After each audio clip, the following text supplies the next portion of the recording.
Hello dear students, welcome back in your own class, Sing Science classes associated with PCB classes.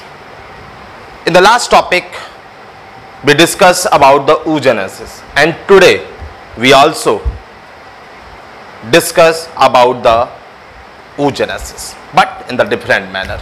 So let's start the oogenesis. जैसा कि हमने आपको last video में भी आपको बताया था और मैंने वहां पर थॉरली पूरा इसको आपको इंट्रोड्यूस कराया था, आज हम थोड़ा सा अलग तरीके से इसको एक्सप्लेन करने की कोशिश करेंगे। और चलिए स्टार्ट करते हैं oogenesis। आज थोड़ा सा स्लो चलेंगे हम।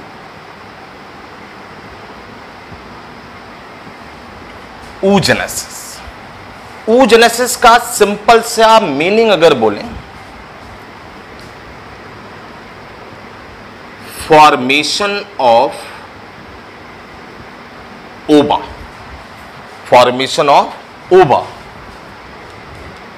in the ovary, this is called oogenesis. अब एक्चुअली ये जितना एक लाइन की डेफिनेशन दिख रही है, इस डेफिनेशन के जो मीनिंग्स हैं वो बड़े इंटरेस्टिंग है। और ये जो प्रोसेस आपको दिख रही है छोटे से फ्लो चार्ट में, एक्चुअली इसमें बहुत सारे इंटरेस्टिंग फैक्ट से होकर इस ओवम का फॉर्मेशन हुआ है। वो फैक्ट क्या है जानने की कोशिश करते हैं। तो सबसे पहले तो आपको बता दें कि एक्चुअली oogenesis जो है वो स्टार्ट होती है एम्ब्रियोनिक डेवलपमेंट के साथ। कहां से स्टार्ट होती है? एम्ब्रियोनिक डेवलपमेंट के साथ। यानी जब कोई लेडी अगर प्रेग्नेंट है तो अगर उस प्रेग्नेंट लेडी के यूट्रस में फीमेल फीटस है तो उस एम्ब्रियोनिक टाइम पर ही, अगर हम सिंपली बोले तो अबाउट 25 वीक्स के आसपास, उस फीमेल में इस oogenesis की प्रोसेस एक्चुअल में स्टार्ट हो चुकी होती है। तो अगर हम बात करें अब की एम्ब्रियोनिक डेवलपमेंट के टाइम पर हुआ क्या, स्पेक्स लगा लेते हैं फिर पढ़ाते हैं।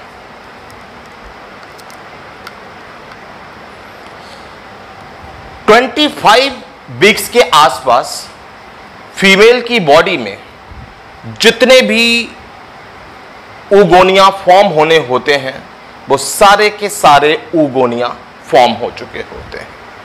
और ये फॉर्म कैसे होते हैं, किससे होते हैं? जर्म सेल से। यानी जो जर्म सेल हैं एम्ब्रियोनिक टाइम पर, यानी जब एम्ब्रियोनिक डेवलपमेंट चल रहा है, उस एम्ब्रियोनिक डेवलपमेंट के टाइम पर ये जर्म सेल क्या करती हैं? माइटोसिस करती हैं। क्या करती हैं? माइटोसिस करती हैं। देखिए यहां पर आपको दिखाया भी है, दिस वन, ये जर्म सेल और इसमें माइटोसिस चल रही है। और माइटोसिस इसलिए चल रही है ताकि नंबर ऑफ oogonal सेल का फॉर्मेशन हो सके। नंबर ऑफ oogonal सेल का फॉर्मेशन हो सके। तो जर्म सेल ने माइटोसिस डिवीजन परफॉर्म किया और नंबर ऑफ oogonal सेल, या हम oogonia लिख लें, का फॉर्मेशन कर लिया। ये सब कुछ कब हुआ? देखिए एम्ब्रियोनिक स्टेज पर, यानी इस टाइम पर जो फीटस है वो मदर के यूट्रस में है। इसका मतलब क्या हुआ कि जो फीमेल बेबी बॉर्न होता है वो विद oogonia बॉर्न होता है, वो विद oogonia बॉर्न होता है। अब होता क्या है? एम्ब्रियोनिक डेवलपमेंट में जब ये oogonia फॉर्म होते हैं तो ये oogonia क्या करते हैं? ये बहुत सारा न्यूट्रिएंट लेकर, क्या लेके? बहुत सारा न्यूट्रिएंट्स लेके ये oogonia एक्चुअल में कन्वर्ट हो जाते हैं किसमें? प्राइमरी oocytes में। किस में कन्वर्ट हो जाते हैं? प्राइमरी oocytes में। देखिए इसीलिए हमने यहां पर लिखा है बर्थ, ये है ना। तो जर्म सेल फीटल लाइफ मतलब एम्ब्रियोनिक स्टेज के टाइम पर माइटोसिस किया, माइटोसिस करके अपने नंबर को इंक्रीज किया और उसके बाद बहुत सारा न्यूट्रिएंट लेकर इन्होंने क्या किया, बहुत सारा न्यूट्रिएंट लेकर इन्होंने अपने साइज को इंक्रीज किया और अबाउट 45,000 टू 60,000 प्राइमरी oocyte का फॉर्मेशन कर लिया। आई थिंक सो इतनी बात समझ में आई। इसका मतलब कि अब बर्थ हो चुकी है और जब बर्थ हुई है तो अब उस फीमेल फीटस में प्राइमरी oocytes। अब अगर आपको याद हो तो ह्यूमन में 3 फेजेस होती है, जुवेनाइल फेज,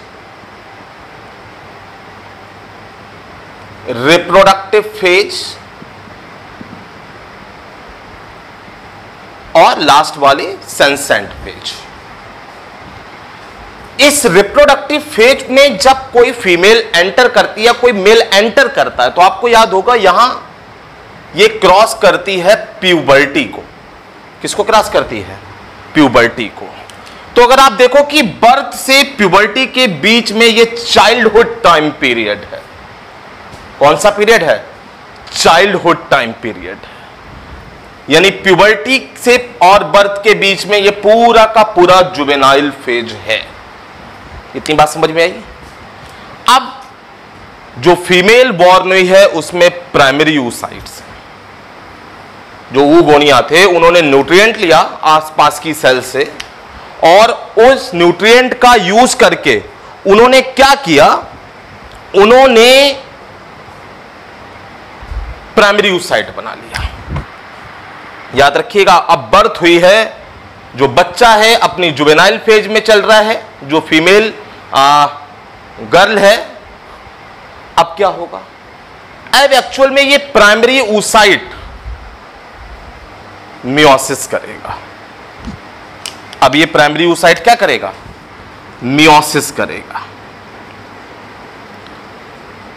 और सबसे पहले क्या होगी? मियोसिस फर्स्ट होगी। एक्चुअल में ये जो मियोसिस फर्स्ट होगी, ये जैसे स्टार्ट होगी और जैसे ये प्रोफेज में एंटर करेगी, क्या एंटर करेगी? प्रोफेज फर्स्ट में एंटर करेगी और प्रोफेज फर्स्ट में एंटर करने के बाद जो डिप्लोटिन स्टेज आएगी, उस स्टेज में ये टेम्पररी क्या हो जाएगी? रुक जाएगी। टेम्पररी क्या हो जाएगी? ये रुक जाएगी। अब आप देखिए कि ये बर्थ के बाद, जैसे ही बर्थ हुई, ये प्राइमरी oocyte ने मियोसिस डिवीजन करने की कोशिश की और प्रोफेज आते ही, डिप्लोटिन आते ही ये रुक गई। ये क्या हो गई? रुक गई। और रुकी क्यों? क्योंकि यहां पर एक फैक्टर ने वर्क किया, OMI। किसने वर्क किया? OMI। यानी मियोसिस फर्स्ट हुई, प्रोफेज की डिप्लोटिन फर्स्ट स्टेज आई और वहां पर OMI factor, oocyte maturation inhibitor, इस फैक्टर की वजह से ये diplotene that is the prophase first पर ये क्या हो गई? टेम्पररी रुक गई। अभी प्यूबर्टी में नहीं पहुंचे हैं, बर्थ चल रहा है, यानी बर्थ हो चुकी है और अब जुवेनाइल फेज चल रहा है, जिसमें ये मियोसिस फर्स्ट शुरू हुई थी। लेकिन शुरू होते ही प्रोफेज फर्स्ट में, डिप्लोटिन में रुक गई। क्यों रुक गई? OMI factor, oocyte maturation inhibitor factor की वजह से ये रुक गई। कोई बात नहीं। जब ये रुकी तो हुआ क्या कि ये जो oocyte था, प्राइमरी oocyte, इसने अपने चारों ओर बड़ा बना लेते हैं। ये प्राइमरी oocyte है और इसने अपने चारों ओर ग्रेनुलोसा सेल्स की लेयर या फॉलिकुलर सेल्स की लेयर बनाना शुरू कर दी। क्या बनाना शुरू कर दी? ग्रेनुलोसा सेल्स या फॉलिकुलर सेल्स की लेयरिंग बनाना शुरू कर दी। और जब इसके चारों ओर ये लेयर बन गई तो हमने इस टाइम पर इस स्ट्रक्चर को बोल दिया प्राइमरी फॉलिकल। क्या बोल दिया? Primary follicle. अब अगर हम फीमेल की बॉडी में देखें, फीटल लाइफ में जर्म सेल ने माइटोसिस किया, बहुत सारे ऊगोनियल या ऊगोनिया सेल बने जिन्होंने लार्ज अमाउंट ऑफ न्यूट्रिएंट लेकर के किस में कन्वर्ट हुए? प्राइमरी oocyte में, और बर्थ हो गई है। यानी बर्थ के टाइम पर क्या है? Primary oocyte।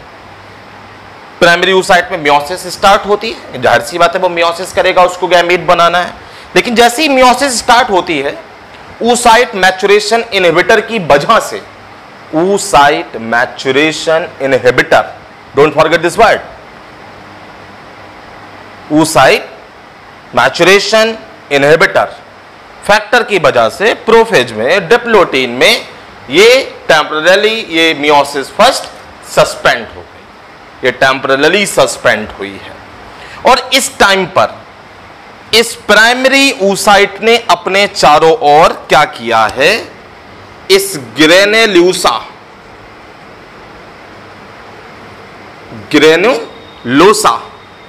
या हम इनको क्या बोल रहे हैं? फॉलिकुलर सेल्स की लेयरिंग कर ली। और लेयरिंग करने के बाद हमने इस स्ट्रक्चर को क्या बोल दिया? प्राइमरी फॉलिकल बोल दिया। और अब एज बढ़ रही है, मतलब जुवेनाइल एज में चल रहे हैं, अभी प्यूबर्टी में नहीं पहुंचे, ये सब कुछ जुवेनाइल में चल रहा है। अब होगा क्या? जब ये large number of primary follicles form हो जाते हैं तो इसमें से बहुत सारे डीजेनरेट कर जाते हैं, बहुत सारे डीजेनरेट कर जाते हैं। टेंशन मत लीजिए, 45,000 to 60,000 बने हैं ये प्राइमरी oocyte। और फीमेल अपनी लाइफ में सिर्फ 450 ओवा, 450 ओवा वही प्रोड्यूस करने हैं। तो टेंशन मत लीजिए कि ये प्राइमरी फॉलिकल डिजनरेट कर रहा है। तो ये प्राइमरी फॉलिकल किस फेज में? अभी ये बर्थ से प्यूबर्टी के बीच में चल रहे हैं, प्यूबर्टी क्रॉस नहीं की है। कल यहीं पे आप लोगों को समझ में नहीं आ रहा था कि कहां पर क्या बन रहा है। आप समझ में आया ना कि प्राइमरी फॉलिकल कब बना है? इस बर्थ के बाद और प्यूबर्टी से पहले, बर्थ के बाद और प्यूबर्टी से पहले। अब ये प्राइमरी फॉलिकल बन गया जिसमें से बहुत सारे, most of these follicle degenerate कर गए और डिस्पोज ऑफ हो जाते हैं किस प्रोसेस के थ्रू? फैगोसाइटोसिस के थ्रू। प्यूबर्टी से पहले, अभी भी प्यूबर्टी नहीं पहुंचे हम, यानी प्यूबर्टी से पहले तक स्ट्रक्चर कौन सा है? Primary follicle. और इस फिनोमिना को, इस पूरे फिनोमिना को हम बोलते क्या है? जो इस बर्थ से प्यूबर्टी के बीच का जो टाइम चल रहा है, फॉलिकुलर आट्रेसिया। यानी इस बर्थ से प्यूबर्टी के बीच में जो टाइम पीरियड चल रहा है, हम इसको क्या बोल रहे हैं? फॉलिकल आट्रेसिया। इतनी बात समझ में आई? अब जैसे ही प्यूबर्टी में एंटर करी फीमेल, कहां एंटर करी? प्यूबर्टी में। जैसे ही ये प्यूबर्टी में एंटर करी, जो प्राइमरी फॉलिकल था ये और ज्यादा सराउंडेड होने लगा किससे? ग्रेनुलोसा सेल्स से। किससे? ग्रेनुलोसा सेल्स से। मतलब अगर हम यहां पर फिर से बना ले थोड़ा, इसने क्या किया?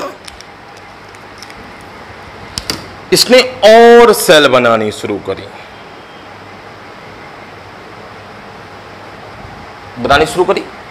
तो इसने क्या किया? और ज्यादा लेयर बनानी शुरू करी, थीका फॉर्म कर लिए। और इस स्टेज पर जब और ग्रेनुलोसा सेल्स हो गई, कब? प्यूबर्टी के बाद प्राइमरी फॉलिकल था, प्यूबर्टी के बाद क्या हुआ, इसने और क्या किया, मैच्योरेशन शुरू किया, और मैच्योरेशन में इसने किया एडिशनली और ग्रेनुलोसा सेल्स अपने चारों ओर बनाई। चलो हम अलग बना ले रहे हैं। ये स्ट्रक्चर था, जैसे ही प्यूबर्टी क्रॉस किया क्या प्यूबर्टी, तो ये जो स्ट्रक्चर था ये प्राइमरी फॉलिकल था। इस प्राइमरी फॉलिकल ने क्या किया, और एडिशनली लेयर फॉर्म करना शुरू कर दी। और अगर हम देखें तो ये सेल ने एक टाइप से देखा था थीका फॉर्म कर लिया।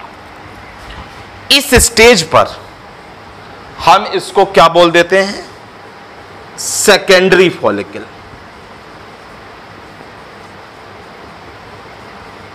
क्या बोल देते हैं, सेकेंडरी फॉलिकल। तो देखिए सेकेंडरी फॉलिकल प्यूबर्टी के बाद फॉर्म हुआ है, पहले नहीं फॉर्म हुआ, तो सेकेंडरी फॉलिकल फॉर्म हो गया। अब क्या होगा, अब ये जो सेकेंडरी फॉलिकल बना है,